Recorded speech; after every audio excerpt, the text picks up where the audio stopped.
Hello, എല്ലാവർക്കും സഹകാരി raise പ്ലസിൻ്റെ മറ്റൊരു sociology ക്ലാസ്സിലേക്ക് സ്വാഗതം. ഇന്ന് നമ്മൾ ഡിസ്കസ് ചെയ്യാൻ പോകുന്നത് studies on caste in India relate ചെയ്തിട്ട് നിങ്ങൾക്ക് പഠിക്കാനുള്ള തിങ്കേഴ്സിനെ കുറിച്ചും അവരുടെ കോൺട്രിബ്യൂഷൻസിനെ കുറിച്ചുമാണ്. സോ ആദ്യം നമുക്ക് studies on caste in India relate ചെയ്തിട്ട് ലൂയി ഡുമോണ്ടിൻ്റെ കോൺട്രിബ്യൂഷൻസ് ഒക്കെ ഡിസ്കസ് ചെയ്യാം. So Louis Dumont from 1911 to 1998 was a French social anthropologist. അപ്പോൾ അദ്ദേഹം എന്താണ്, ഒരു ഫ്രഞ്ച് സോഷ്യൽ ആന്ത്രപ്പോളജിസ്റ്റ് ആയിരുന്നു. Known for his influential work on Indian caste system. Indian caste സിസ്റ്റത്തിനെ കുറിച്ച് എന്താണ് അദ്ദേഹം അതിലോട്ട് നല്ലൊരു കോൺട്രിബ്യൂഷൻ തരികയും അതിനെക്കുറിച്ച് അദ്ദേഹം പഠിക്കുകയും ഉണ്ടായിരുന്നു. Even though he's an anthropologist, this is very important in the field of sociology. അപ്പോൾ അദ്ദേഹത്തിൻ്റെ മേജർ ബുക്ക് എന്ന് പറയുന്നത് ഹോമോ ഹൈറാർക്കിക്കസ് ആണ്. Homo Hierarchicus the caste system and its implications. ഇത് വെരി ഇമ്പോർട്ടൻ്റ് ആണ്. ബുക്ക് നെയിം തന്നിട്ട് ഇതിൻ്റെ ഓഥർ ആരാണെന്നും അല്ലെങ്കിൽ ഓഥർ തന്നിട്ട് കുറച്ചധികം ബുക്സിൻ്റെ പേര് തന്നിട്ട് ഇതിലേതാണ് ഇമ്പോർട്ടൻ്റ് ആയിട്ടുള്ള ബുക്ക് എന്നും ചോദിക്കാൻ ചാൻസ് ഉണ്ട്. അത് പബ്ലിഷ് ചെയ്തത് 1966 offers A detailed theoretical explanation of caste. അപ്പോൾ കാസ്റ്റ് എന്ന് പറയുന്നൊരു ഇൻസ്റ്റിറ്റ്യൂഷനെ കുറിച്ച് അല്ലെങ്കിൽ ഒരു സിസ്റ്റത്തെക്കുറിച്ച് ഈ ഒരു ബുക്കിൽ അദ്ദേഹം ഡീറ്റെയിൽഡ് ആയിട്ടുള്ള തിയററ്റിക്കൽ എക്സ്പ്ലനേഷൻസ് കൊടുത്തിട്ടുണ്ട് എന്നാണ് പറയുന്നത്. And he combined Indology and structural anthropology. അപ്പോൾ ഇൻഡോളജി എന്താണെന്ന് നമ്മൾ ഓൾറെഡി കഴിഞ്ഞ ക്ലാസ്സിലൊക്കെ ഡിസ്കസ് ചെയ്തതാണ്. Study of Indian religious text Brahmanical ideology. നമ്മുടെ ഇന്ത്യൻ കൾച്ചർ ബേസ് ചെയ്തിട്ടുള്ള text books, literature, ancient text ഒക്കെ പഠിച്ച് അതിൽ നിന്ന് നമ്മൾ ഡേറ്റ കളക്ട് ചെയ്ത് പഠിക്കുന്നതിനാണ് ഇൻഡോളജി എന്ന് പറയുന്നത്. അതേപോലെ തന്നെ ഇൻഡോളജിയും അതേപോലെ അതിൻ്റെ കൂടെ സ്ട്രക്ചറൽ ആന്ത്രപ്പോളജിയും കമ്പൈൻ ചെയ്താണ് അദ്ദേഹത്തിൻ്റെ സ്റ്റഡീസൊക്കെ നടത്തിയിട്ടുള്ളത്. അപ്പോൾ ഇൻഡോളജി പ്ലസ് സ്ട്രക്ചറൽ ആന്ത്രപ്പോളജി, ആ രണ്ട് ഫീൽഡ് ഓഫ് സ്റ്റഡി ഉപയോഗിച്ചിട്ടാണ് അദ്ദേഹം ഇന്ത്യൻ കാസ്റ്റ് സിസ്റ്റത്തിനെ കുറിച്ച് പഠിച്ചിട്ടുള്ളത്. അപ്പോൾ ആന്ത്രപ്പോളജി എന്ന് പറഞ്ഞാൽ നമുക്കറിയാം സ്റ്റഡി ഓഫ് ഹ്യൂമാനിറ്റി ആണ് ആന്ത്രപ്പോളജി എന്ന് പറയുന്നത്. നമ്മുടെ ഹ്യൂമൻ ബീയിങ്സിൻ്റെ ആസ്പെക്ട്സ് എല്ലാം, ബയോളജിക്കലായാലും കൾച്ചറൽ ആയാലും സോഷ്യൽ ആസ്പെക്ട്സ് എല്ലാം നമ്മൾ ആന്ത്രപ്പോളജിയിൽ കൂടി പഠിക്കുന്നു. അപ്പോൾ സ്ട്രക്ചറൽ ആന്ത്രപ്പോളജി എന്താണെന്ന് നമുക്ക് നോക്കാം. Structural anthropology is A school of thought in anthropology. അതായത് ആന്ത്രപ്പോളജി എന്ന് പറയുന്ന ഒരു സബ്ജക്റ്റിൻ്റെ കീഴിൽ വരുന്ന, അതിൻ്റെ ഒരു ഡിവിഷനായിട്ട് പറയാം, അതിൽ വരുന്ന ഒരു ഡിവിഷനാണ് structural anthropology. And it is found mainly by Claude Levi Strauss. Claude Levi Strauss എന്ന് പറയുന്ന ഒരു തിങ്കറാണ് സ്ട്രക്ചറൽ ആന്ത്രപ്പോളജി എന്ന് പറയുന്ന ഒരു സ്കൂൾ ഓഫ് തോട്ട് കൊണ്ടുവന്നതും. ആൻഡ് ഇറ്റ് ആർഗ്യൂസ്, അതായത് structural anthropology argues that to understand a society, ഒരു സമൂഹത്തിനെ മനസ്സിലാക്കാൻ വേണ്ടിയിട്ട് we must study the deep structures of the human mind. Very important. ഒരു സമൂഹത്തെ കൂടുതൽ മനസ്സിലാക്കാൻ വേണ്ടിയിട്ട്, നമ്മൾ പഠിക്കുന്ന ഒരു സമൂഹത്തെ കൂടുതൽ ആഴത്തിൽ മനസ്സിലാക്കാൻ V must study the deep structures. നമ്മുടെ ഹ്യൂമൻ മൈൻഡിലേക്ക് ആഴ്ന്നിറങ്ങി അതിൻ്റെ ഘടനകൾ പഠിക്കണം. The deep structures of human mind that shape culture. നമ്മുടെ സംസ്കാരത്തെ ഷേപ്പ് ചെയ്യുന്ന ഹ്യൂമൻ മൈൻഡിൻ്റെ ഡീപ് സ്ട്രക്ചേഴ്സ്, അതിലേക്ക് ആഴ്ന്നിറങ്ങി അതിൻ്റെ ഘടനകൾ പഠിക്കണം. അതാണ് സ്ട്രക്ചറൽ ആന്ത്രപ്പോളജിയിൽ കൂടി ക്ലോഡ് ലെവിസ്ട്രോസ് മുന്നോട്ട് വയ്ക്കുന്ന ആശയം. These structures R unconscious patterns. അപ്പോൾ നമ്മൾ ഈ പറയുന്ന സ്ട്രക്ചേഴ്സ്, അതായത് നമ്മൾ ഹ്യൂമൻ മൈൻഡിലെ ഡീപ് സ്ട്രക്ചേഴ്സ് പഠിക്കണം എന്ന് പറഞ്ഞ സ്ട്രക്ചേഴ്സ് എന്ന് പറയുന്നത് ദാറ്റ് ആർ അൺകോൺഷ്യസ് പാറ്റേൺസ്. അതായത് നമ്മൾ കോൺഷ്യസ് ആയിട്ട് ചെയ്യാതെ നമ്മുടെ ജീവിതത്തിലോട്ട് അൺകോൺഷ്യസ് ആയി വരുന്ന കാര്യങ്ങൾ. അതായത് for example moral values, rules, symbols, ഇതെല്ലാം കാണുമ്പോൾ നമ്മൾ എന്തിനേലും ഇപ്പം റൂൾസ്, സിംബൽസ്, ഇതെല്ലാം കാണുമ്പോൾ പെട്ടെന്ന് നമുക്ക് നമുക്ക് അതിൻ്റെ മീനിങ് മനസ്സിലാവും. ഫോർ എക്സാമ്പിൾ നമ്മളിപ്പോൾ റോഡിൽ കൂടി പോവുകയാണെങ്കിലും അല്ലെങ്കിൽ ആരെങ്കിലും എന്തെങ്കിലും ഒരു ഫോർ എക്സാമ്പിൾ നമ്മൾ നമസ്കാരം ഒക്കെ ചെയ്യത്തില്ലേ നമ്മുടെ ഇന്ത്യൻ കേരള കൾച്ചറിൽ, അതൊക്കെ ഒരു സിമ്പിൾ വെച്ചിട്ടാണ് നമ്മൾ ഐഡൻറ്റിഫൈ ചെയ്യുന്നത്. അപ്പോൾ നമ്മളിതെല്ലാം മനഃപൂർവ്വം ഇങ്ങനെ ഐഡൻറ്റിഫൈ ചെയ്യാൻ ശ്രമിക്കുന്നില്ല. ഓൾറെഡി നമ്മുടെ ജീവിതത്തിൻ്റെ പാർട്ടായിട്ട് നമ്മുടെ അൺകോൺഷ്യസ് മൈൻഡിൽ ഇതിങ്ങനെ കിടക്കുന്നുണ്ട്. പെട്ടെന്ന് ഒരാൾ നമ്മളോട് ആ ഒരു ജസ്റ്റർ കാണിച്ചാൽ നമുക്കത് മനസ്സിലാവും. നമ്മൾ ഗുഡ് മോർണിംഗ് പറയുന്നു, താങ്ക് യു പറയുന്നു, അതെല്ലാം നമ്മുടെ അൺകോൺഷ്യസ് പാറ്റേണിൻ്റെ ഭാഗമാണ്. ആൻഡ് അതുപോലെ തന്നെ ബൈനറി ഒപ്പോസിഷൻസ്. ബൈനറി ഒപ്പോസിഷൻസ് എന്ന് പറഞ്ഞാൽ binary means two. For example day and night. അതേപോലെ ഗുഡ് ആൻഡ് ബാഡ്, ഇതെല്ലാം എന്താണ്? ബൈനറി ഒപ്പോസിഷൻസ് ആണ്. That organise how people think and behave.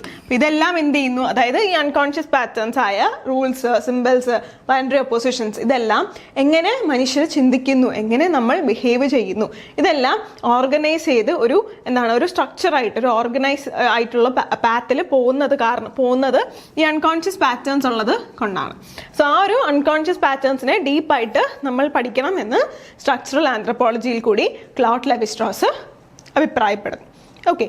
He believed caste must be understood based on Indian cultural values, not Western concepts like class and equality. Louis ഡിമോണ്ടിൻ്റെ കാര്യമാണ് നമ്മളിവിടെ പറയുന്നത്. ഇവിടെ Claude ലെവി-സ്ട്രോസിൻ്റെ കാര്യം structural anthropology എന്ന് പറഞ്ഞൊരു concept discuss ചെയ്യാൻ വേണ്ടിയിട്ട് മാത്രമാണ് പറഞ്ഞത്. സോ ഇവിടെ ഹി എന്ന് പറയുന്നത് Louis ഡിമോണ്ടാണ്. He believed caste system must be understood based on Indian cultural values.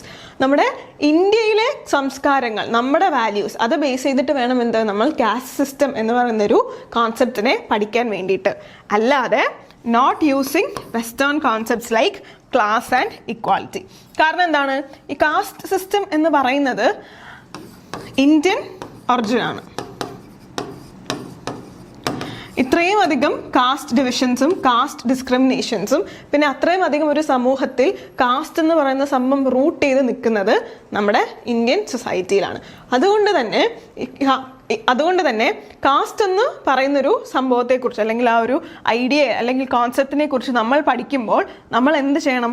നമ്മുടെ വാല്യൂസ്, നമ്മുടെ കൾച്ചർ, നമ്മുടെ സംസ്കാരത്തിൽ എങ്ങനെയാണ് അത് പ്രവർത്തിക്കുന്നത്, അല്ലെങ്കിൽ നമ്മുടെ സംസ്കാരത്തിൽ എങ്ങനെയാണ് സമൂഹം കാസ്റ്റ് എന്ന് പറയുന്ന സംഭവം ഡെയിലി ലൈഫിൽ പ്രാവർത്തികമാക്കുന്നത് എന്ന് നമ്മൾ പഠിക്കണം. അല്ലാതെ ഈ ക്ലാസ് ഇക്വാളിറ്റി എന്നൊക്കെ പറയുന്നത് എന്താണ്? വെസ്റ്റേൺ കോൺസെപ്റ്റ്സ് ആണ്. അതായത് ഇൻകം ബേസ്ഡ് ഡിവിഷൻസ് ഒക്കെ എന്താണ്? വെസ്റ്റേൺ കോൺസെപ്റ്റ്സ് ആണ്. അപ്പം അത് യൂസ് ചെയ്തിട്ടല്ല, ആ വെസ്റ്റേൺ കോൺസെപ്റ്റ്സ് യൂസ് ചെയ്തിട്ടല്ല നമ്മൾ അത് പഠിക്കേണ്ടതെന്ന് ലൂയി ഡിമോണ്ട് പറയുന്നു. ഇനി നമുക്ക് അദ്ദേഹത്തിൻ്റെ മെത്തഡോളജിക്കൽ പെർസ്പെക്റ്റീവ് എന്താണെന്ന് നോക്കാം. He argued that to understand Indian society, നമ്മുടെ ഇന്ത്യൻ സൊസൈറ്റീനെ മനസ്സിലാക്കാൻ one must study its religious and ideological foundations. അപ്പോൾ ഇന്ത്യൻ സമൂഹത്തെ മനസ്സിലാക്കാൻ ഒരാൾ എന്ത് ചെയ്യണം? One must study its first one religious and second one ideological foundations. നമ്മുടെ സമൂഹത്തിൻ്റെ ബേസിക് ആയിട്ടുള്ള ഘടന, ആ ഒരു ഫൗണ്ടേഷൻ എന്താണ് ഒരു സ്ട്രക്ചർ ആൻഡ് ഫൗണ്ടേഷൻ. അതായത് റിലീജിയസ് ഫൗണ്ടേഷൻ ആയാലും നമ്മുടെ സമൂഹത്തിലെ ആളുകളുടെ ഐഡിയോളജി, ചിന്താഗതി എന്താണ് എന്ന് നമ്മൾ അറിഞ്ഞിരിക്കണം. എന്നാൽ മാത്രമേ ആ സമൂഹത്തെക്കുറിച്ച് നമുക്ക് കൂടുതൽ മനസ്സിലാവുകയുള്ളൂ. Dumont adopted a holistic approach. അദ്ദേഹം എന്ത് ചെയ്തു? ഒരു സമഗ്രമായ അപ്രോച്ച് അദ്ദേഹം സ്വീകരിച്ചു. Meaning caste should be seen as a complete system, not as isolated groups. അപ്പോൾ ഈ ഹോളിസ്റ്റിക് അപ്രോച്ച് എന്ന് പറഞ്ഞ സംഭവം കൊണ്ട് എന്താണ് മീൻ ചെയ്യുന്നത്? നമ്മുടെ ഈ കാസ്റ്റ് എന്ന് പറയുന്നത് നമ്മൾ എന്ത് ചെയ്യണം? അതൊരു കംപ്ലീറ്റ് സിസ്റ്റമായിട്ട് നമ്മൾ കണക്കാക്കണം. അല്ലാതെ അതൊരു ഐസൊലേറ്റഡ് ഗ്രൂപ്പായിട്ട് നമ്മൾ കണക്കാക്കരുത്. ഇത് കാസ്റ്റ് എന്ന് പറയുന്നത് നമ്മുടെ സമൂഹത്തിൽ നിന്നും വിട്ടു നിൽക്കുന്ന ഒന്നാണ്. അല്ലെങ്കിൽ ചില സ്ഥലത്ത് മാത്രമേ കാസ്റ്റ് ഡിസ്ക്രിമിനേഷൻസ് പ്രശ്നങ്ങളൊക്കെ കാണുന്നുള്ളൂ എന്നും പറഞ്ഞ് അതിനെ ഒരു ഒറ്റയ്ക്കൊരു വിഭാഗമായി കാണാതെ നമ്മൾ എന്ത് ചെയ്യണം? അതൊരു കംപ്ലീറ്റ് സിസ്റ്റമായിട്ട് കാണണം. അതുകൊണ്ടാണ് അദ്ദേഹം എന്ത് ചെയ്തത്? ഒരു ഹോളിസ്റ്റിക് അപ്രോച്ച്, ഒരു സമഗ്രമായ അപ്രോച്ച് അഡോപ്റ്റ് ചെയ്തു എന്ന് നമ്മൾ പറയുന്നത്. അപ്പോൾ നിങ്ങൾക്ക് സ്റ്റേറ്റ്മെന്റ് ക്വസ്റ്റ്യൻസ് ഒക്കെ ഇങ്ങനെ ചോദിക്കാം. Did Dumont saw caste as a complete system or as an isolated group, അല്ലെങ്കിൽ he adopted an holistic approach, ഇങ്ങനെയൊക്കെ ആയിരിക്കും എന്ത് സ്റ്റേറ്റ്മെന്റ് ഉണ്ടാവുക. Okay. He focused on symbolic and cultural meanings rather than economic or political factors. അപ്പോൾ കൂടുതൽ നമ്മുടെ Marxian അപ്രോച്ചൊക്കെ നമ്മൾ പഠിച്ചതുപോലെ economic ഫാക്ടേഴ്സോ political ഫാക്ടേഴ്സോ അല്ലാതെ കൂടുതൽ കൾച്ചറൽ ആസ്പെക്ട്സും സിംബോളിക് ആസ്പെക്ട്സും എന്ത് ചെയ്തു? അദ്ദേഹം ഫോക്കസ് ചെയ്യാൻ തുടങ്ങി. Focused on symbolic and cultural aspects അല്ലെങ്കിൽ മീനിങ്സ് എന്ന് പറയാം. സോ അപ്പം അക്കോർഡിംഗ് ടു ഡിമോണ്ട് നമ്മുടെ കാസ്റ്റ് സിസ്റ്റത്തിൻ്റെ കുറച്ച് ഫീച്ചേഴ്സ് എന്തൊക്കെയാണെന്ന് നമുക്ക് ഡിസ്കസ് ചെയ്യാം. He explained caste through 3 major interconnected features. അപ്പോൾ എന്ത് ചെയ്തു? അദ്ദേഹം 3 മേജർ ആയിട്ടുള്ള ഇന്റർകണക്റ്റഡ് ഫീച്ചേഴ്സ് കൊണ്ടിട്ടാണ് അദ്ദേഹം കാസ്റ്റ് സിസ്റ്റം എക്സ്പ്ലെയിൻ ചെയ്ത് നമുക്ക് മനസ്സിലാക്കി തരുന്നത്. അപ്പോൾ എന്തൊക്കെയാണെന്ന് നമുക്ക് നോക്കാം. First important one is separation and social distance. Okay, അപ്പം എന്താണ് സെപ്പറേഷൻ ആൻഡ് സോഷ്യൽ ഡിസ്റ്റൻസ്? ഇവിടെ എന്താണ് പറഞ്ഞിരിക്കുന്നത്? Caste remains separate in marriage, dining and physical contact. നമ്മൾ ഈ 3 സംഭവങ്ങളും പറഞ്ഞിട്ടുണ്ട്. ഈ 3 എക്സാമ്പിൾസ് എന്താണ് എടുത്തു നോക്കുക. ഫോർ എക്സാമ്പിൾ മാരേജ് എന്ന് പറയുന്ന ഒരു സംഭവം നമ്മൾ ഡിസ്കസ് ചെയ്യുമ്പോഴേ നമ്മൾ എന്ത് ചെയ്യുന്നു? അവിടെ കാസ്റ്റ് ഡിസ്കസ് ചെയ്യുന്നില്ലേ? ഇനി ഫോർ എക്സാമ്പിൾ ഡൈനിങ് എന്ന് പറയുമ്പോൾ എന്താണ്? നമ്മൾ ഇന്റർ ഡൈനിങ് കോൺസെപ്റ്റ്സ് ഒക്കെ കേട്ടിട്ടില്ലേ? പന്തി ഭോജനം, അങ്ങനത്തെ സംഭവങ്ങളൊക്കെ ഒന്നിച്ചിരുന്ന് ഭക്ഷണം കഴിക്കുന്ന ഒരു സംഭവം. നമ്മൾ ആലോചിച്ച് നോക്കുക, നമ്മളെ വീട്ടിൽ അല്ലെങ്കിൽ പണ്ട് നമ്മളൊരു തറവാട്ടിൽ സിസ്റ്റത്തിലേക്കാണ് ഉണ്ടായിരുന്നെങ്കിൽ, അല്ലെങ്കിൽ ഒരു വില്ലേജ് ഏരിയയിലാണ് നമ്മൾ ജീവിച്ച് വളർന്ന സാഹചര്യമായിരുന്നെങ്കിൽ, നിങ്ങൾ ആലോചിച്ച് നോക്കുക, നിങ്ങളുടെ വീട്ടിൽ എന്താണ് ചെറിയ ചെറിയ ജോലിക്കൊക്കെ വരുന്നവരും നിങ്ങൾ എല്ലാവരും കൂടി ഒന്നിച്ചിരുന്നാണോ ഭക്ഷണം കഴിക്കുക? ഇല്ല, അവർക്ക് എന്താണ് ചില മാറ്റി നിർത്തി മറ്റൊരു പാത്രത്തിൽ ഒക്കെ ആയിരിക്കും എന്താണ് ഭക്ഷണം കഴിക്കുക. അവിടെ എന്താണ് കാസ്റ്റ് ഇല്ലേ? പിന്നെ ആൻഡ് ഫിസിക്കൽ കോണ്ടാക്റ്റിലും എന്താണ് കാസ്റ്റ് ഇല്ലേ? നമ്മൾ എന്താണ് പണ്ട് കാലത്ത് നമ്മൾ പറയും, രാജാക്കന്മാർ വന്നാൽ എന്താണ് താഴ്ന്ന ജാതിയിലുള്ളവർ ഇത്ര അടി മാറി നിൽക്കണം എന്നൊക്കെ നമ്മൾ പറയാറുണ്ട്. അപ്പോൾ എന്താണ് അവിടെയും നമുക്ക് എന്താണ് കാസ്റ്റ് ഡിസ്ക്രിമിനേഷൻ കാണാം. അപ്പോൾ എന്താണ് ഓരോ സംഭവത്തിലും എന്താണ് ഓരോരോ ആസ്പെക്റ്റിലും എന്താണ് നമ്മൾ കാസ്റ്റ് കൊണ്ട് ആൾക്കാരെ മാറ്റി നിർത്തുന്നു. ക്ലാസ് കൊണ്ട് ആൾക്കാരെ നമ്മൾ എന്ത് ചെയ്യുന്നു? സെപ്പറേറ്റ് ചെയ്യുന്നു. അതുപോലെ തന്നെ എന്താണ് അവരെ മാറ്റി നിർത്തുന്നു. നമ്മളിലേക്ക് നമ്മൾ അടുപ്പിക്കുന്നില്ല അവരെ. അതായത് കാസ്റ്റ് ഡിസ്ക്രിമിനേഷൻ ചെയ്തിട്ട് ഫോർ എക്സാമ്പിൾ നമ്മൾ ഹൈറാർക്കിക്കലി പറയുമ്പോൾ എന്താണ് നമുക്ക് എന്താണ് ബ്രാഹ്മൺസ് ഹയർ കാസ്റ്റ് ആണ്, പിന്നെ ശൂദ്രാസ് ലോവർ കാസ്റ്റ് ആണെന്നാണ് നമ്മുടെ ലിറ്ററേച്ചറൊക്കെ പറഞ്ഞ് വെച്ചിരിക്കുന്നത്. അപ്പോൾ ബ്രാഹ്മൺസ് ഒരിക്കലും ശൂദ്രാസിനെ ഈ പറഞ്ഞ ഒരു സംഭവത്തിലും അടുപ്പിക്കുകയുമില്ല, എല്ലാത്തിൽ നിന്നും മാറ്റി നിർത്തുകയും ചെയ്യുന്നു. അതാണ് സെപ്പറേഷൻ ആൻഡ് സോഷ്യൽ ഡിസ്റ്റൻസ് കൊണ്ട് ഉദ്ദേശിക്കുന്നത്. ഓക്കെ, ഇനി രണ്ടാമത്തെ point, division of labour or hereditary occupation. അപ്പോൾ ഡിവിഷൻ ഓഫ് ലേബർ. അപ്പോൾ ഡിവിഷൻ ഓഫ് ലേബർ എന്താണെന്ന് നമുക്കറിയാം. നമ്മൾ എമാൽ ഡർഖെയിം പഠിച്ചപ്പോൾ ഡിവിഷൻ ഓഫ് ലേബർ എന്താണെന്ന് പഠിച്ചതാണ്. എന്താണ് ഓരോ ജോലികൾ ഓരോ ആൾക്കാർ ചെയ്യുന്നു, അതാണ് ഡിവിഷൻ ഓഫ് ലേബർ എന്ന് പറയുന്നത്. അപ്പോൾ നമ്മൾ കാസ്റ്റിന്റെ കാര്യം പറയുമ്പോൾ ഡിവിഷൻ ഓഫ് ലേബർ അല്ലെങ്കിൽ കുറച്ചുകൂടി കാസ്റ്റ് റിലേറ്റ് ചെയ്യാൻ പറ്റുന്ന ടേം എന്ന് പറയുന്നത് ഹെറിഡിറ്ററി ഒക്കുപ്പേഷൻ ആണ്. അതായത് നമ്മൾ ഏത് കാസ്റ്റിലാണോ എന്താണ് ജനിച്ചത് അല്ലെങ്കിൽ ആ കാസ്റ്റിലാണ് ജനിച്ചത് എന്ന് പറയപ്പെടുന്നത്, ആ കാസ്റ്റ് ഫോളോ ചെയ്യുന്ന ഒക്കുപ്പേഷൻ ആയിരിക്കും എന്താണ് നമ്മൾ പിന്നെ നമ്മുടെ ലൈഫിൽ ഫോളോ ചെയ്യുന്നത്. So caste defines occupation from birth which reinforces separation. അപ്പോൾ എന്ത് ചെയ്യുന്നു? ഓരോ ആൾക്കാരും എന്ത് ഒക്കുപ്പേഷൻ ചെയ്യണം, എന്ത് ഒക്കുപ്പേഷൻ തിരഞ്ഞെടുക്കണം എന്ന് തീരുമാനിച്ചിരുന്നത്, അല്ലെങ്കിൽ ഇപ്പോഴും ചെറിയ സമൂഹത്തിൽ അല്ലെങ്കിൽ ചില സ്ഥലങ്ങളിൽ തീരുമാനിക്കുന്നത് ആരാണ്? കാസ്റ്റ് സിസ്റ്റമാണ്. നമ്മൾ ഏത് കാസ്റ്റിലാണോ ജനിച്ച് വീണത് അല്ലെങ്കിൽ ഏത് ഫാമിലിയിലാണോ ജനിച്ച് വീഴുന്നത്, അവർ ഫോളോ ചെയ്യുന്ന കാസ്റ്റ് ഏത് ഒക്കുപ്പേഷനാണോ ഫോളോ ചെയ്യുന്നത് അത് നമ്മൾ ഫോളോ ചെയ്യേണ്ടി വരും. ആൻഡ് ദാറ്റ് റീഇൻഫോഴ്സസ്, അത് പിന്നെയും എന്ത് ചെയ്യുന്നു?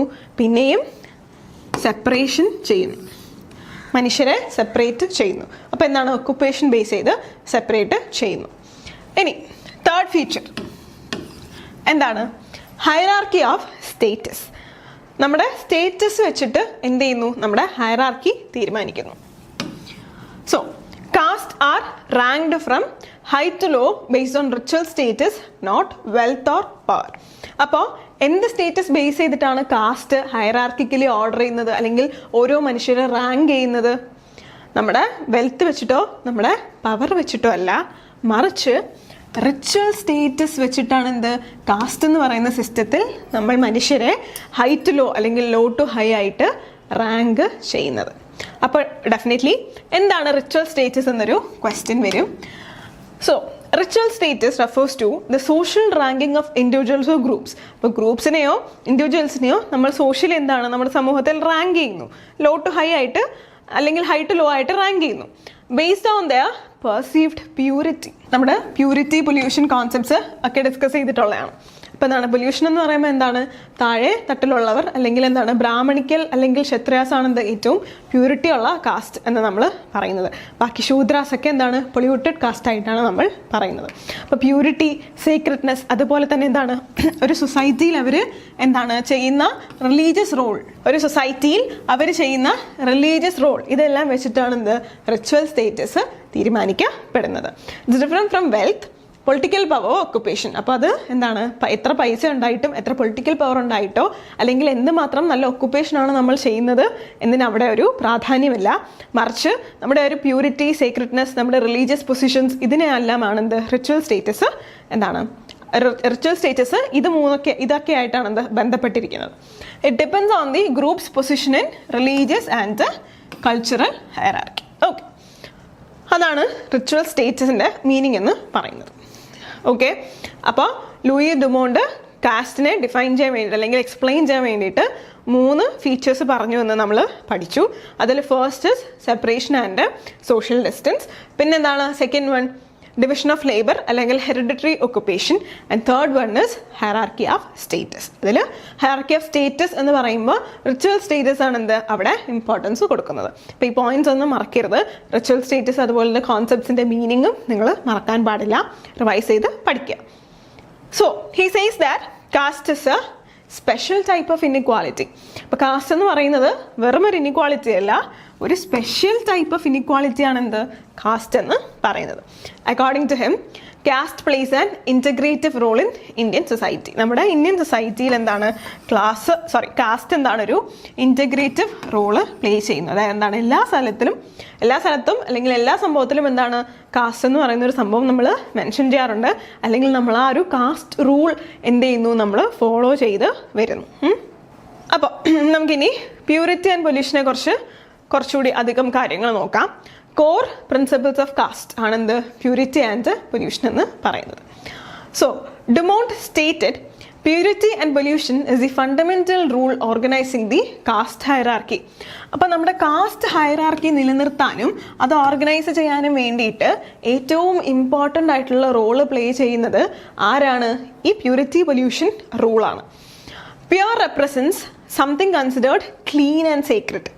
വളരെ ക്ലീൻ ആയിട്ടുള്ള, വളരെയധികം സേക്രഡ് ആയിട്ടുള്ള സംഭവങ്ങളാണ് എന്ത് നമ്മൾ പ്യുർ എന്ന് പറയുന്നത്. അത് എന്തിലായാലും, ധരിക്കുന്ന വസ്ത്രങ്ങളിലായാലും ചെയ്യുന്ന ജോലിയിലായാലും കഴിക്കുന്ന ഭക്ഷണത്തിലായാൽ പോലും പ്യൂരിറ്റി നിലനിർത്തുന്ന ആൾക്കാർ, അതാണ് എന്ത് പ്യൂരിറ്റി അല്ലെങ്കിൽ പ്യുർ എന്ന് നമ്മൾ പറയുന്നത്. ഫോർ എക്സാമ്പിൾ ഒരു കുറച്ചുകൂടി മനസ്സിലാൻ വേണ്ടി ഒരു എക്സാമ്പിൾ പറഞ്ഞാൽ, ഫോർ എക്സാമ്പിൾ മീറ്റ് കഴിക്കുന്നത് എന്ന് പറയാം. എന്താണ് മീറ്റ് കഴിക്കുന്നത് ഒരു പൊല്യൂട്ടഡ് ആയിട്ടുള്ള മീറ്റ് കഴിക്കുന്നതൊരു പൊല്യൂട്ടഡ് ആയിട്ടുള്ള കാര്യവും കഴിക്കാത്ത കാസ്റ്റ് അല്ലെങ്കിൽ കഴിക്കാത്ത കാസ്റ്റ് ഗ്രൂപ്പ് എന്ന് പറയുന്നത് പ്യുർ ആയിട്ടുള്ള കാസ്റ്റ് ഗ്രൂപ്പ് ആണെന്നും പറയാറുണ്ട് നമ്മുടെ സമൂഹത്തിൽ. So while impure signifies something unclean or lower in status. Unclean ആയിട്ടുള്ള സ്റ്റേറ്റസിൽ ലോവർ ആയിട്ടുള്ള ആൾക്കാരെയാണ് നമ്മൾ ഇംപ്യുർ എന്ന് വിളിക്കുന്നത്. Higher caste Brahmins are considered ritually pure. നമുക്ക് അറിയാവുന്നതാണ് അല്ലേ, നമുക്ക് ആരും എന്താണ് ആ ഒരു സംഭവം പറഞ്ഞു തരണ്ട.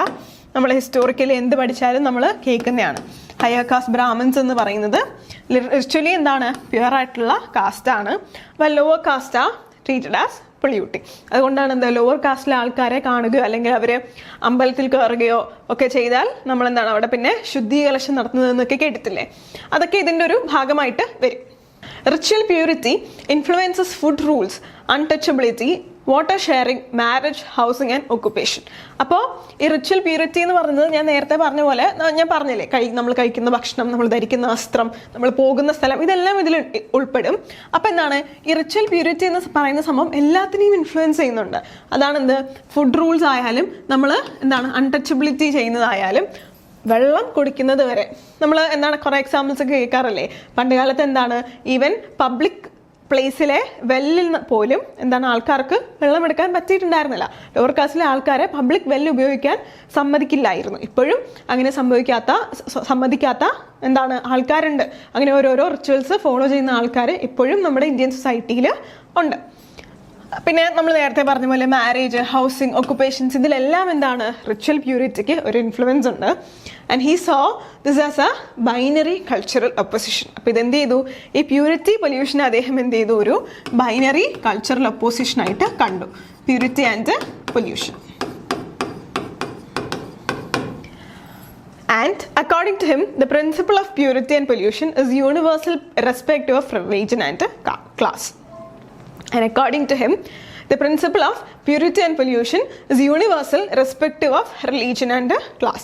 അപ്പോൾ region and class, irrespective of region and class. അപ്പോൾ ഏത് റീജിയൻ ആയാലും ഏത് ക്ലാസ് ആയാലും, അതായത് ഇപ്പോൾ ഹൈ ക്ലാസ് ആയാലും ലോ ക്ലാസ് ആയാലും, അപ്പോൾ ക്ലാസ് കൊണ്ട് ഉദ്ദേശിക്കുന്നത് എന്താണ്? ഇൻകം കൂടുതലുള്ള. അപ്പോൾ വെൽത്തി ക്ലാസ് ആയാലും ഈവൻ ഇൻകം കുറവുള്ള ക്ലാസ് ആയാലും ഈ പ്യൂരിറ്റി ആൻഡ് പൊല്യൂഷന് പ്രത്യേകിച്ച് റീജിയനോ ക്ലാസ്സോ ഒന്നുമില്ല. എവിടെയാണെങ്കിലും ഇത് ബാധകമാണ്. പ്യൂരിറ്റി ആൻഡ് പൊല്യൂഷൻ സംഭവം എല്ലാവരും എന്ത് ചെയ്യുന്നു? പ്രാവർത്തികമാക്കുന്നു. റെസ്പെക്റ്റീവ് ഓഫ് റീജിയൻ, എവിടെയാണോ അവർ താമസിക്കുന്നത്, ഏത് ക്ലാസ്സിലാണോ അവർ ഉൾപ്പെടുന്നത്, അവിടെ ഇത് ഉണ്ട്. ഡിഫറൻസ് ഇല്ല, പ്രത്യേകിച്ച് യൂണിവേഴ്സലാണ്, എല്ലാ സ്ഥലത്തും കാണപ്പെടുന്നു. ഓക്കെ, ഇനി next concept hierarchy versus individualism. അതിൻ്റെ ഒരു സിവിലൈസേഷണൽ കമ്പാരിസൺ എന്താണ്? ഡുമോണ്ട് നടത്തിയിട്ടുണ്ട്. സോ അതിൻ്റെ ഭാഗമായിട്ട് ഡുമോണ്ട് ഇൻട്രൊഡ്യൂസ്ഡ് 2 മോഡൽസ്. എന്താണ്? 2 മോഡൽസ് ടു കമ്പയർ സൊസൈറ്റീസ്. അതിൽ ഫസ്റ്റ് മോഡൽ എന്ന് പറയുന്നതാണെന്ത്? ഹോമോ ഹൈറാർക്കിക്കസ് എന്ന് പറയുന്നത്. അപ്പം എന്താണ്? Indian society values group hierarchy above individual freedom. നമ്മുടെ ഇന്ത്യൻ സൊസൈറ്റിയിൽ ഇൻഡിവിജ്വൽ ഫ്രീഡത്തിനേക്കാളും നമ്മുടെ സ്വാതന്ത്ര്യത്തിനേക്കാളും ഏറ്റവും കൂടുതൽ ഇമ്പോർട്ടൻസ് എന്തിനാണ്? നമ്മൾ ഏറ്റവും കൂടുതൽ വാല്യൂ കൊടുക്കുന്നത് ഗ്രൂപ്പ് ഹൈറാർക്കിക്കാണ്. ഓക്കെ, പിന്നെന്താണ്? Homo Aequalis western society values individual autonomy and equality. അപ്പം എന്താണ്? സിവിലൈസേഷണൽ കമ്പാരിസൺ എന്ന് പറയുമ്പോൾ ഹോമോ ഹൈറാർക്കിക്കസ് അദ്ദേഹം നമ്മുടെ ഇന്ത്യൻ സിവിലൈസേഷൻ അല്ലെങ്കിൽ ഇന്ത്യൻ സൊസൈറ്റീനെ സംബന്ധിച്ച് പറഞ്ഞതും, ഹോമോ അക്യൂലീസ് അദ്ദേഹം എന്താണ്? വെസ്റ്റേൺ സിവിലൈസേഷൻ റിലേറ്റ് ചെയ്ത് പറഞ്ഞ ടേംസ് ആണ്. അതാണ് എന്താണ്? 2 മോഡൽ എന്ന് പറയുന്നത്. ഹോമോ ഹൈറാർക്കിക്കസ് നമ്മുടെ ഇന്ത്യൻ സൊസൈറ്റീൻ്റെ മോഡലും ഹോമോ അക്യൂലീസ് എന്ന് പറയുന്നത് വെസ്റ്റേൺ സൊസൈറ്റി മോഡലുമാണ്. വെസ്റ്റേൺ സൊസൈറ്റി എന്തിനാണ് കൂടുതൽ ഇമ്പോർട്ടൻറ്റ് കൊടുക്കുന്നത്? അവരുടെ ഇൻഡിവിജ്വൽ ഓട്ടോണമിക്കും അവരുടെ ഇക്വാലിറ്റിക്കുമാണെന്ത് അവർ കൂടുതൽ ഇമ്പോർട്ടൻസ് കൊടുക്കുന്നത്. ഇവിടെ ആൾക്കാർക്ക് അവരുടേതായ കാര്യങ്ങൾ തീരുമാനിക്കാനും അവരുടേതായ ഒക്കുപ്പേഷൻ ചൂസ് ചെയ്യാനും അവരുടേതായ ഒരു ഇൻഡിവിജ്വൽ ഫ്രീഡം ഉണ്ട്. അവർക്ക് ഇഷ്ടമുള്ള ആളെ വിവാഹം കഴിക്കാനും. എന്താണ്? അറേഞ്ച് മാരേജിനേക്കാളും മോസ്റ്റ്ലി എന്താണ് ലവ് മാരേജസ് നടക്കുന്നത് വെസ്റ്റേൺ സൊസൈറ്റിയിലാണ്. പാർട്ട്ണറിനെ അവർക്ക് സ്വന്തമായി ചൂസ് ചെയ്യാനുള്ള എന്താണ് ഫ്രീഡം അവർ കൊടുത്തിട്ടുണ്ട്. അതേപോലെ എന്താണ് ഫുഡ് കഴിക്കാനോ അല്ലെങ്കിൽ വസ്ത്രം ധരിക്കാനോ അവിടെ പ്രത്യേകിച്ച് എന്താണ് മറ്റ് റൂൾസ് ഒന്നുമില്ല. അവർക്ക് ഇഷ്ടമുള്ള വസ്ത്രം ഇഷ്ടമാണെങ്കിൽ എന്താണ് അവർക്ക് ധരിക്കാം. അതേപോലെ തന്നെ എന്താണ് കുറച്ചുകൂടി ഇക്വാളിറ്റി കൂടുതൽ എവിടെയാണ്? മെൻ വിമൻ റിലേഷൻ ആയാലും പാരൻസ് ചിൽഡ്രൻ തമ്മിലുള്ള റിലേഷൻ ആയാലും കുറച്ചുകൂടി ഇക്വാളിറ്റി കൂടുതൽ നമുക്ക് കാണാൻ പറ്റുന്നത് വെസ്റ്റേൺ സൊസൈറ്റിയിലാണ്. പക്ഷെ ഇന്ത്യൻ സൊസൈറ്റിയിൽ അങ്ങനെയല്ല. നമ്മൾ കൂടുതൽ ഇമ്പോർട്ടൻസ് കൊടുക്കുന്നത് ഇൻഡിവിജ്വൽ ഫ്രീഡത്തിനല്ല, മറിച്ച് ഗ്രൂപ്പ് ഹൈറാർക്കിക്കാണ്. നമ്മുടെ കാസ്റ്റിനും ക്ലാസ്സിനും അങ്ങനെ വരുന്ന ഡിവിഷൻസിനൊക്കെയാണ് നമ്മൾ കൂടുതൽ ഇമ്പോർട്ടൻസ് കൊടുക്കുന്നത്. ഇതാണെന്ത് അദ്ദേഹത്തിൻ്റെ 2 മോഡൽ എന്ന് പറയുന്നത്. Very important. ഈ പോയിന്റ്സ് എല്ലാം എക്സാമിന് ചോദിക്കാൻ സാധ്യതയുള്ളതാണ്. സോ ഡെഫിനറ്റ്ലി ക്ലാസ് കേൾക്കുക, പഠിക്കുക. He argued that caste society prioritise collective order not personal choice. അപ്പോൾ കാസ്റ്റ് സൊസൈറ്റി, അതായത് കാസ്റ്റ് മൂലം നിലനിൽക്കുന്ന ഒരു സൊസൈറ്റി അല്ലെങ്കിൽ കാസ്റ്റ് എന്ന് പറയുന്ന ഒരു സംഭവം പ്രാവർത്തികമാക്കുന്ന സൊസൈറ്റി ഏറ്റവും കൂടുതൽ ഇമ്പോർട്ടൻസ് കൊടുക്കുന്നത്, പ്രയോറിറ്റൈസ് ചെയ്യുന്നത് കളക്റ്റീവ് ഓർഡറിനാണ്, അല്ലാതെ പേഴ്സണൽ ചോയ്സിനല്ല. അതായത് എല്ലാവരും കൂടി നിലനിൽക്കുന്ന ഒരു സംഭവം, അതിനെയാണ് നമ്മൾ കളക്റ്റീവ് ഓർഡർ എന്ന് പറയുന്നത്. സൊസൈറ്റിയിൽ എല്ലാവരും ഒന്നിച്ച് ഇങ്ങനെയാണ് ചെയ്യുന്നത്, അതുകൊണ്ട് നമ്മൾ അങ്ങനെ ചെയ്യുന്നു. ഇപ്പം നമ്മൾ എപ്പോഴും പറയാറില്ലേ, സമൂഹത്തിലാണ് നമ്മൾ ജീവിക്കുന്നത്, അതുകൊണ്ട് നമുക്ക് എന്തും ചെയ്യാൻ പറ്റില്ല, നമുക്ക് എന്താണ് നമ്മൾ ചെയ്യുന്നത് സമൂഹം ജഡ്ജ് ചെയ്യും എന്നൊക്കെ പറഞ്ഞിട്ട് നമ്മൾ നമ്മുടെ ഇൻഡിവിജ്വൽ കാര്യങ്ങൾ ചെയ്യാതെ സമൂഹത്തിന് വേണ്ടി ജീവിക്കുന്നു. Not personal choice. ഇവിടെ നമ്മൾ ഇമ്പോർട്ടൻസ് കൊടുക്കുന്നത് നമ്മുടെ പേഴ്സണൽ ചോയ്സിനല്ല. ഓക്കെ, അതാണെന്ത് കാസ്റ്റ് സൊസൈറ്റിയിലുള്ള സംഭവം. ഇനി next religion versus power in status ranking. അപ്പോൾ ഒരു സ്റ്റേറ്റസ് റാങ്കിങ് അല്ലെങ്കിൽ ഒരു ഹൈറാർക്കിക്കൽ സംഭവത്തിൽ റിലീജിയനും പവറും തമ്മിലുള്ളൊരു ആസ്പെക്റ്റ് നമുക്ക് നോക്കാം. Dumont explained that religious status dominates social position in caste. അപ്പോൾ കാസ്റ്റിൽ ഒരു സോഷ്യൽ പൊസിഷൻ കിട്ടണമെങ്കിൽ, അതായത് ഫോർ എക്സാമ്പിൾ നമ്മൾ എന്ത് ചെയ്യുന്നു, നമുക്ക് ഒരു 5 കാസ്റ്റ് ഉണ്ടെന്ന് വിചാരിക്കുക. നമ്മൾ അതിനെ എന്ത് ചെയ്യുന്നു, നമ്മൾ ഓർഡർ ചെയ്യുവാണ്, റാങ്ക് ചെയ്യുവാണ്. അപ്പോൾ ഈ കാസ്റ്റിൽ എന്താണ് ഏറ്റവും കൂടുതൽ നല്ല സോഷ്യൽ പൊസിഷൻ കിട്ടണമെങ്കിൽ, അല്ലെങ്കിൽ ഒരു ഡോമിനൻറ്റ് സോഷ്യൽ പൊസിഷൻ കിട്ടുന്നത് എന്തായാലും എന്താണ് ഫസ്റ്റ് റാങ്കിലുള്ള ആൾക്കായിരിക്കും. അപ്പോൾ അവരുടെ എന്തായിരിക്കും ഏറ്റവും കൂടുതൽ ഇമ്പോർട്ടൻ്റ്? റിലീജിയസ് സ്റ്റേറ്റസ് ആയിരിക്കും. റിലീജിയസ് സ്റ്റേറ്റസ് കൂടുതലായതുകൊണ്ടാണ് അവർക്ക് ഡോമിനൻ്റ് ആയിട്ടുള്ളൊരു കാസ്റ്റ് പൊസിഷൻ കിട്ടുന്നത്, അല്ലെങ്കിൽ സോഷ്യൽ പൊസിഷൻ കാസ്റ്റിൽ തന്നെ കിട്ടുന്നത്. ഫോർ എക്സാമ്പിൾ നമ്മൾ പറയുമ്പോൾ എന്താണ് ഏറ്റവും കൂടുതൽ റിലീജിയസ് സ്റ്റേറ്റസ് ഉള്ളത് ബ്രാഹ്മിൻസിനാണ്. അവരാണ് പൂജകളും വഴിപാടുകളും ഒക്കെ ചെയ്യുന്നത്. സോ എന്ത് ചെയ്യുന്നു, അവരെ നമ്മൾ എന്ത് ചെയ്യുന്നു, ഫസ്റ്റ് ഏറ്റവും ഡോമിനൻ്റ് ആയിട്ടുള്ളൊരു കാസ്റ്റ് ഗ്രൂപ്പായിട്ട് ഇടുന്നു.